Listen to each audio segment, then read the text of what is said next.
Therein lies the heart of my mission, for what I'm calling the Trayvon travesty embodies the ubiquitous behavioral patterns of apologists who defend their position purely on faith. Charles Barkley exquisitely demonstrated sound reasoning in expressing his view of the verdict. There was some racial profiling, no question about it, but something happened to change the dynamic of that night. Trayvon Martin, God rest his soul, I think he did flip the switch and start beating the hell out of Mr. Zimmerman.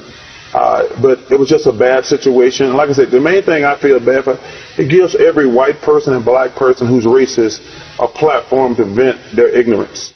Making such distinctions is not in the interest of Trayvon apologists.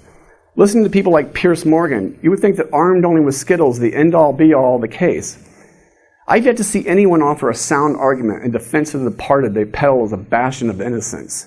Zimmerman is no model citizen, but you can't seize on his history and ignore Martin's. It is nothing short of corrupt that a childlike picture of Trayvon was plastered all over the news while Zimmerman was painted as a criminal.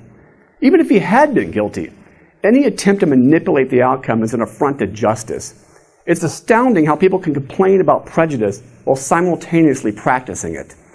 I offer some additional thoughts on that story in the epilogue, but my entire program is about examining evidence on the merits, not what you want to believe.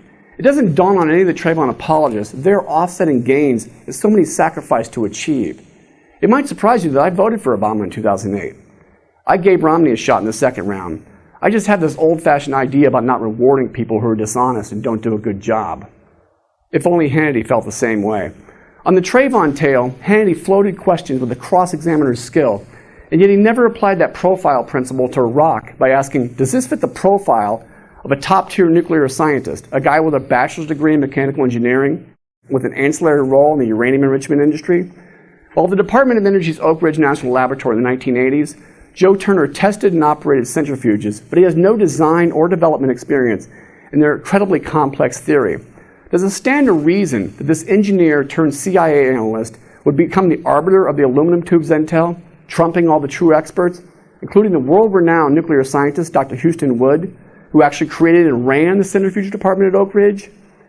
Imagery of a mushroom cloud was a masterful marketing gimmick, as the only two pieces of evidence around the nuclear charge were the aluminum tubes and uranium out of Africa, both of which were bogus beyond belief.